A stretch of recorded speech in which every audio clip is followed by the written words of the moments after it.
Good morning. Today we will discuss chemical reactions of amine. इसमें जो पहली reaction है दैट इज एसाइलेशन रिएक्शन।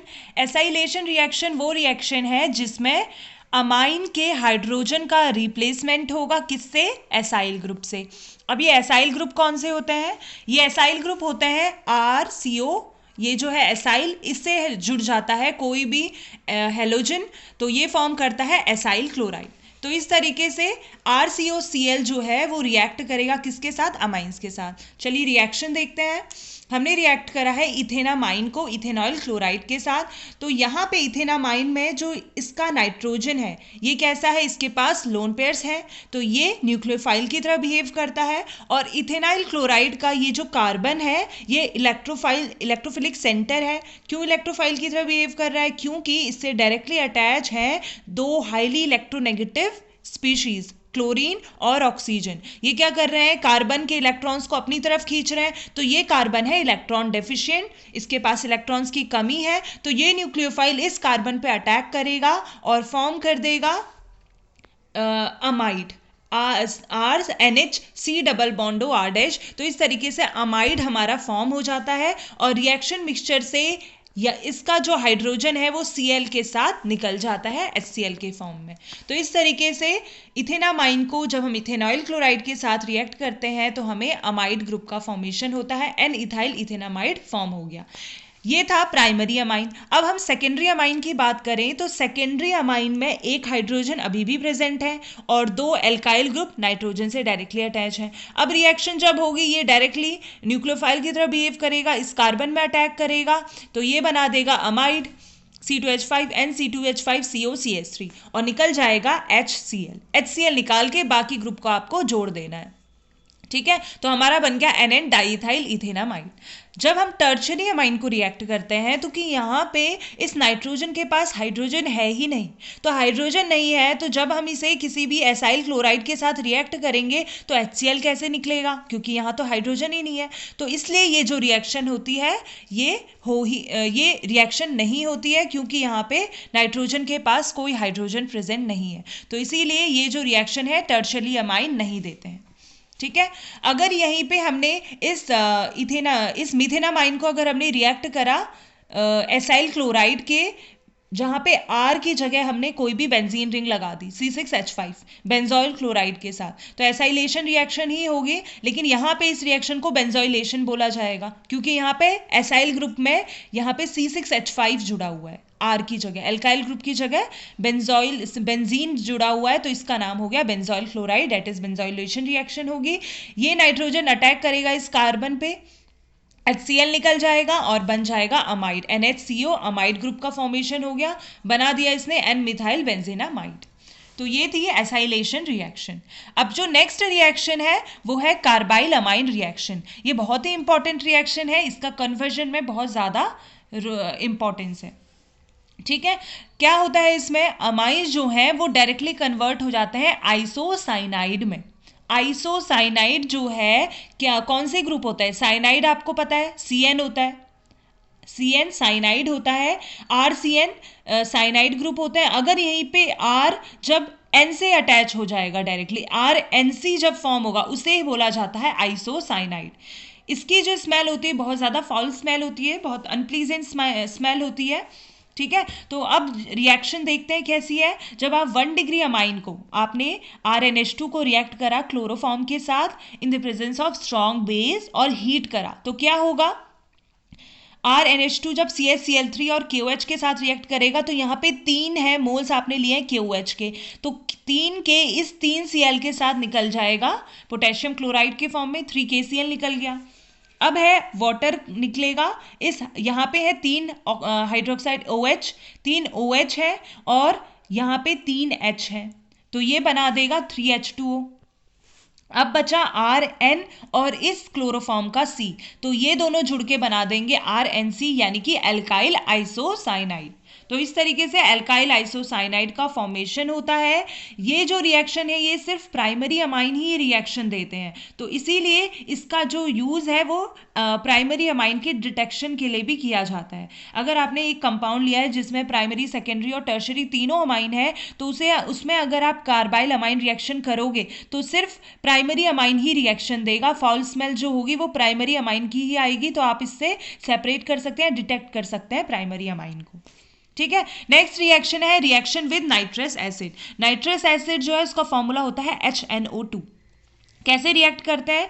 जब आप अमाइन को RNH2 को जब नाइट्रस एसिड के साथ रिएक्ट करते हो तो ये बनाता है एल्काइल डाइजोनियम क्लोराइड। कैसे ये फॉर्म होता है? NaNO2 को जब HCl के साथ जब रिएक्ट करा जाता है तब HNO2 का फॉर्मेशन होता है। क्या होगा? N है और N है तो ये तो N2 पॉजिटिव बना देगा, RN2 पॉजिटिव और HCl का Cl नेगेटिव। बाकी बचा H2O2 और यहाँ के H मिलकर बना देगा वाटर निकल जाएगा और RN2Cl बन गया एल्काइल डाइजोनियम क्लोराइड। फिर इसे सेकेंड स्टेप में हाइड्रोलाइज कर देंगे। हाइड्रोलाइज करने पे Cl माइनस जो है वो वाटर के H पॉजिटिव प्रोटॉन के साथ निकल जाएगा, HCl बाहर हो जाएगा। देन N2 गैस जो है वो निकल जाएगी और फिर R जो बचा ये R इस वाटर के OH माइनस के साथ जुड़ के अल्कोहल फॉर्म कर देगा। ठीक है, तो इस तरीके से रिएक्शन होती है जिसमें अमाइन जो है जब नाइट्रस एसिड के साथ रिएक्ट करते हैं तो क्या देते हैं? अल्कोहल देते हैं। ऐसे ही अगर आप एनिलीन के साथ रिएक्ट कर रहे हो तो नाइट्रस एसिड के साथ जब रिएक्ट करोगे तो ये क्या बनाएगा? बेंजीन डाइजोनियम क्लोराइड, है ना, ये आपने सेनमियर रिएक्शन में भी पढ़ा था। तो N2Cl बना देगा बेंजीन डाइजोनियम क्लोराइड। जब इसको हाइड्रोलाइज करेंगे तो N2 गैस निकल जाएगी, HCl गैस निकल जाएगी और डायरेक्टली OH जो है इस बेंजीन रिंग से जुड़ जाएगा, कनेक्ट हो जाएगा और फॉर्म करेगा फिनॉल। ठीक है, तो इस तरीके से रिएक्शन है। अब जो नेक्स्ट रिएक्शन है वो reaction with aryl sulfonyl chloride. ये बड़ा भारी सा नाम है, एराइल सल्फोनाइल क्लोराइड। तो इसका जो स्ट्रक्चर है वो कैसा है? बहुत इजी है। क्या है? एराइल ग्रुप है। एराइल मतलब बेंजीन, कोई भी आपका एरोमेटिक ग्रुप। बेंजीन आपने बेंजीन ले लिया। बेंजीन अगर सल्फोनिल, यहाँ पे सल्फोनिल कौन सा है? S डबल बॉन्ड O, ये सल्फोनिल हो गया और ये क्लोराइड। तो इस तरीके से ये कंपाउंड बनता है जब बेंजीन SO2 से डायरेक्टली अटैच है और SO2Cl से, तो बेंजीन सल्फोनाइल क्लोराइड। जब इसे रिएक्ट करते हो आप अमाइन के साथ, जैसे एसाइलेशन रिएक्शन थी सेम वैसे ही रिएक्शन होगी। HCl निकल जाएगा और बाकी आपको ऐड कर देना है। SO2 अटैक हो जाएगा, S पे अटैक करेगा ये न्यूक्लियोफाइल और जुड़ जाएगा SO2 NH C2H5 के साथ। ठीक है, तो इसने बना दिया N इथाइल बेंजीन सल्फोनामाइड। ये बेंजीन सल्फोनाइल जो था वो ये जुड़ गया किसके साथ? अमाइन के साथ।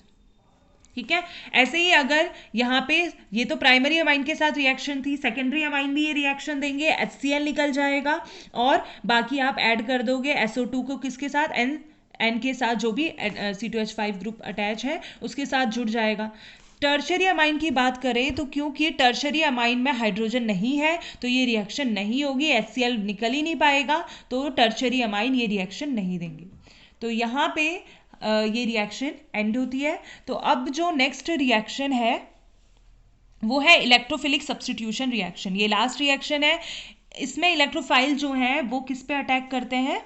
इलेक्ट्रोफाइल जो है वो एनिलीन की बेंजीन रिंग पे अटैक करते हैं और सब्स्टिट्यूशन करते हैं हाइड्रोजन का। कैसे होती है रिएक्शन? क्योंकि आपको पता है एनिलीन जो है इसमें नाइट्रोजन में है लोन पेयर। ये लोन पेयर जो है वो बेंजीन के साथ क्या करते हैं? रेजोनेंस स्ट्रक्चर का फॉर्मेशन करते हैं और एक्टिवेट कर देते हैं बेंजीन रिंग का। जैसे आपने फिनॉक्साइड आयन फिनॉल में पढ़ा था वैसे ही यहाँ पे एनिलीन भी रिएक्ट करता है। ये लोन पेयर इस कार्बन के साथ डबल बॉन्ड में पार्टिसिपेट करेगा। ठीक है, तो एक रेजोनेटिंग स्ट्रक्चर बनाएगा क्योंकि इसने लोन पेयर इस कार्बन को के साथ बॉन्ड में यूज कर लिए, तो यहाँ आ गया पॉजिटिव चार्ज। और ये जो डबल बॉन्ड है इसके इलेक्ट्रॉन शिफ्ट हो जाएंगे इस कार्बन पे, तो ये आ गया नेगेटिव चार्ज। नेगेटिव चार्ज मतलब यहाँ पे दो इलेक्ट्रॉन दोनों के दोनों ये इस बॉन्ड के इलेक्ट्रॉन कहाँ शिफ्ट हो गए? इस कार्बन में। फिर इसके बाद नेक्स्ट स्टेप में ये जो नेगेटिव चार्ज है इसके 2 इलेक्ट्रॉन इस कार्बन के साथ बॉन्ड में पार्टिसिपेट करेंगे और यहाँ के जो 2 इलेक्ट्रॉन है ये शिफ्ट हो जाएंगे इस ऑर्थो पोजीशन में। तो ये ऑर्थो में आ गया नेगेटिव चार्ज और यहाँ पे आ गया डबल बॉन्ड।